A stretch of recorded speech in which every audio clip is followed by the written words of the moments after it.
আজিৰ এই ভিডিঅ'ত ডিএমইৰ নতুনকৈ মুকলি হোৱা গ্ৰেড 3 পদসমূহৰ বিষয়ে আলোচনা কৰিম। সঁচাকৈ 2008টা পদ মুকলি হৈছে নে নাই হোৱা আজিৰ এই ভিডিঅ'ত সম্পূৰ্ণ তথ্য দিবলৈ চেষ্টা কৰিম। প্ৰথমতে এখন এডভাৰটাইজমেণ্ট চাই লওক। ইতিমধ্যে যোৱা ফেব্ৰুৱাৰী মাহতে আপোনালোকৰ ডিএমইৰ অনলাইন আবেদন শেষ হৈ গৈছে। 7 ফেব্ৰুৱাৰীৰ পৰা 22 ফেব্ৰুৱাৰীলৈকে আপোনালোকৰ অনলাইন আবেদন হৈছিলে। সেইসমূহত পদ মুকলি হৈছিলে 2008টা আৰু গ্ৰেড 3 গ্ৰেড 4 দুইটা বিভাগতে পদসমূহ মুকলি কৰা হৈছিলে। ডিটেইলছত এডভাৰটাইজমেণ্টখন মই ডেছক্ৰিপশ্যনত দি ৰাখিম। সেই লিংকত গৈ পেলাই আপোনালোকে এডভাৰটাইজমেণ্টখন ডাউনলোড কৰি চাব পাৰে। কিন্তু পুনৰ আপোনালোকৰ ডিএমইৰ ভেকেঞ্চি খালী কৰা হৈছে। কিন্তু এই ভেকেঞ্চিৰ বাবে কোনসকলে এপ্লাই কৰিব পাৰিব চাওক। প্ৰথম এই ভেকেঞ্চিসমূহ কেৱল নাৰ্ছ ষ্টাফখিনিৰ বাবেহে আৰু গ্ৰেড 3 টেকনিকেল পোষ্ট মুকলি হৈছে। কোনো ধৰণৰ গ্ৰেড 4 বা গ্ৰেড 3 বেলেগ বিভাগত কোনো ধৰণৰ পোষ্ট খালী হোৱা নাই। কেৱল আগৰ পদসমূহৰ লগতে এইখিনি এড কৰা হৈছে আৰু কেৱল নাৰ্ছ ষ্টাফখিনিহে এইখিনি পদৰ বাবে আবেদন কৰিব পাৰিব। আৰু ইয়াৰ লাষ্ট ডেট হৈছে 26 ডিচেম্বৰ, অৰ্থাৎ অহা কাইলৈ লাষ্ট ডেট দিয়া হৈছে। এইটো এডভাৰটাইজমেণ্ট আহিছে, এইটো আপোনাৰ 2023 চনৰ ফেব্ৰুৱাৰী মাহৰে আৰু এইটো নতুনকৈ এডভাৰটাইজমেণ্ট আহিছে। এই এডভাৰটাইজমেণ্টটোৰ ডেছক্ৰিপশ্যন মই দি ৰাখিছোঁ। তিনিচুকীয়া মেডিকেল কলেজত মুকলি হৈছে এই কিতাপত। আৰু এই এডভাৰটাইজমেণ্টটোত কোৱা হৈছে যিসকলে অলৰেডি ফেব্ৰুৱাৰী মাহত ডিএমইৰ বাবে এপ্লাই কৰিছে, গ্ৰেড 3 লেভেলত এপ্লাই কৰিছে, তেওঁলোকে পুনৰ এপ্লাই কৰিব নালাগে। আৰু যিসকলে কৰা নাছিলে, নাৰ্ছ ষ্টাফত যিসকলে এপ্লাই কৰা নাছিলে, কেৱল তেওঁলোকেহে এপ্লাই কৰিব পাৰিব। এডভাৰটাইজমেণ্টত ডিটেইলছত দি দিয়া হৈছে, আপোনালোকে নিজে ডাউনলোড কৰি চাব পাৰিব। ডেছক্ৰিপশ্যনত মই লিংককেইটা দি ৰাখিছোঁ। তাৰপিছত এতিয়া আপোনালোকে অনলাইন কেনেকৈ কৰিব চাওক। ডিএমইৰ পোষ্টটোৰ বাবে নতুনকৈ মুকলি হোৱা ডেছক্ৰিপশ্যনত অনলাইন এপ্লাই বুলি মই লিংকটো দি ৰাখিছোঁ। সেই লিংকটো অ'পেন কৰক। ইয়াত আপোনাৰ লাষ্ট ডেটটো আপোনাৰ ফেব্ৰুৱাৰী মাহটোৱেই দিয়া আছে, কিন্তু তেনেকুৱা কথা নহয়। আপোনালোকৰ নতুনকৈ পদ মুকলি হৈছে, নতুনকৈ এপ্লাই চলি আছে। এতিয়া কিদৰে কৰিব চাওক। তললৈ স্ক্ৰল ডাউন কৰিব। তললৈ স্ক্ৰল ডাউন কৰাৰ পাছত আপোনালোকে ইয়াত দেখিবলৈ পাব ফটো আৰু ছিগনেচাৰ আপলোড কৰিবলৈ আপোনালোকে ফটো আৰু ছিগনেচাৰৰ চাইজ দিয়া আছে, গোটেইখিনি ডিটেইলছ দিয়া আছে। নেক্সট অপশ্যনটোত ক্লিক কৰিব। নেক্সট অপশ্যনটোত ক্লিক কৰি দিয়াৰ লগে লগে আপোনাৰ ওচৰত এপ্লিকেশ্যন ফৰ্মখন এইদৰে খোল খাব। সম্পূৰ্ণ এপ্লিকেশ্যন ফৰ্মখন আপোনালোকে ফিল আপ কৰিব লাগিব। মই প্ৰথম পৰা দেখুৱাই দিছোঁ আপোনালোকে কিদৰে ফিল আপ কৰিব।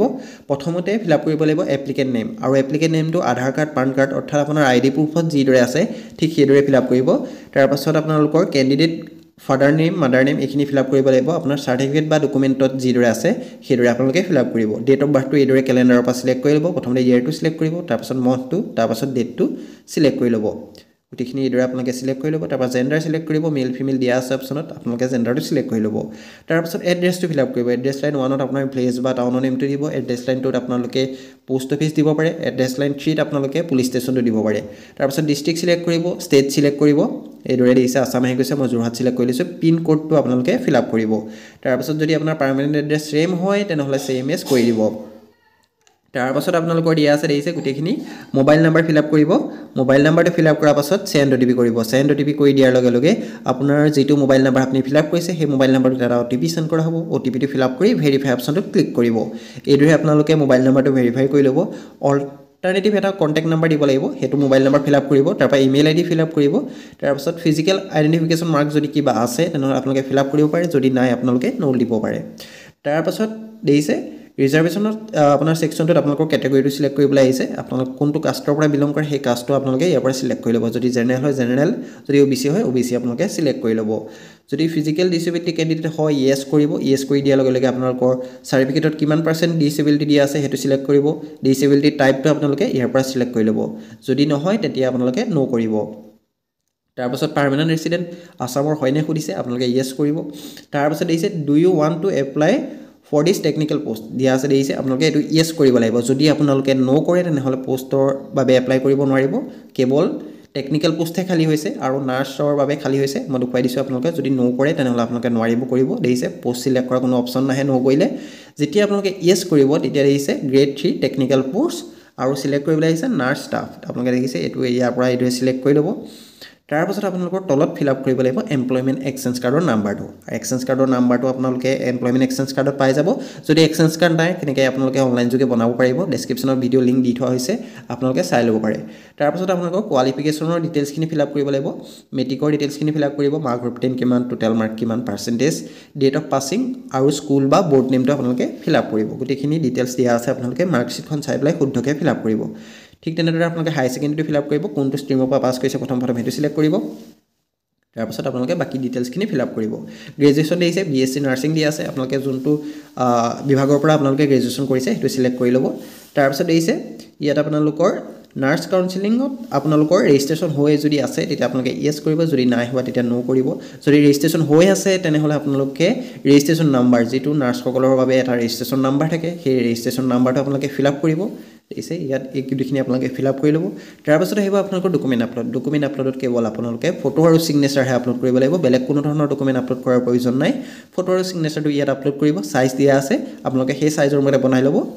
তাৰপাছত আপোনালোকে এটা পাছৱৰ্ড ছেট কৰিব লাগিব। আপোনালোকৰ নিজৰ নামৰ পাছত @123 আপোনালোকে সেইদৰে এটা পাছৱৰ্ড ছেট কৰি ল'ব পাৰে। দেখিছে মিনিমাম আপোনালোকৰ 8 ডিজিটৰ হ'ব লাগিব পাছৱৰ্ডটো। এটা ষ্ট্ৰং পাছৱৰ্ড আপোনালোকে ছেট কৰি ল'ব, যিহেতু এডমিট আহিবৰ সময়ত আপোনালোকৰ এই পাছৱৰ্ডটোৰ প্ৰয়োজন হ'ব। তাৰপাছত আপোনালোকে তললৈ স্ক্ৰল ডাউন কৰিব, ডিক্লেৰেশ্যনকেইটা দিব। দেখিছে ইম্পৰ্টেণ্ট নোটটো আপোনালোকে পঢ়ি চাব, তাৰপৰা তাত টিক মাৰ্ক দিব। তাৰপাছত গোটেইখিনি যেতিয়া ফিল আপ কৰি হৈ যাব আপোনালোকে ছাবমিট অপশ্যনটো ক্লিক কৰি দিব। খালি ছাবমিট কৰাৰ আগত আপোনালোকে এবাৰ দুবাৰ ভালদৰে চাব। ছাবমিট কৰি দিয়াৰ পাছত কোনো ধৰণৰ এডিট কৰিব নোৱাৰিব, সেইবাবে ছাবমিট কৰাৰ আগত দুবাৰ তিনিবাৰ ভালদৰে চাইহে আপোনালোকে ছাবমিট কৰিব। এইদৰে আপোনালোকে অতি সহজতে আপোনালোকে নতুনকৈ মুকলি হোৱা DMEৰ নাৰ্ছ ষ্টাফৰ বাবে এপ্লাই হৈ থকা পদসমূহৰ বাবে অনলাইন কৰিব পাৰিব। যদি কিবা অসুবিধা পায় তেনেহ'লে কমেণ্ট কৰি জনাব। আৰু যিসকলে ফেব্ৰুৱাৰী মাহত অনলাইন হওঁতে অনলাইন কৰি থৈছে তেওঁলোকে পুনৰ অনলাইন কৰাৰ প্ৰয়োজন নাই। যিসকলে অনলাইন কৰা নাছিলে তেতিয়া তেওঁলোকেহে অনলাইন কৰিব। ইয়াত দিয়া আছে দেখিছে, আৰু কিমানটা পদ খালী হৈছে সেইটোৰ বিষয়ে কোনো ধৰণৰ তথ্য দিয়া নাই। আপোনাৰ 2008টা পদ যি খালী হৈছিলে তাৰ লগতে মোৰ মতে এড কৰিব। আপোনালোকৰ এডভাৰটাইজমেণ্টটো ডিটেইলছত দিয়া আছে, আপোনালোকৰ ডেছক্ৰিপশ্যনত দি ৰাখিছোঁ। আপোনালোকে সেই এডভাৰটাইজমেণ্টটো চাই পেলাই আপোনালোকে অনলাইন আবেদন এইদৰে অতি সহজতে মোবাইল বা লেপটপতে কৰিব পাৰিব। যদি কিবা অসুবিধা পায় তেতিয়া আপোনালোকে কমেণ্ট কৰি জনাব পাৰে।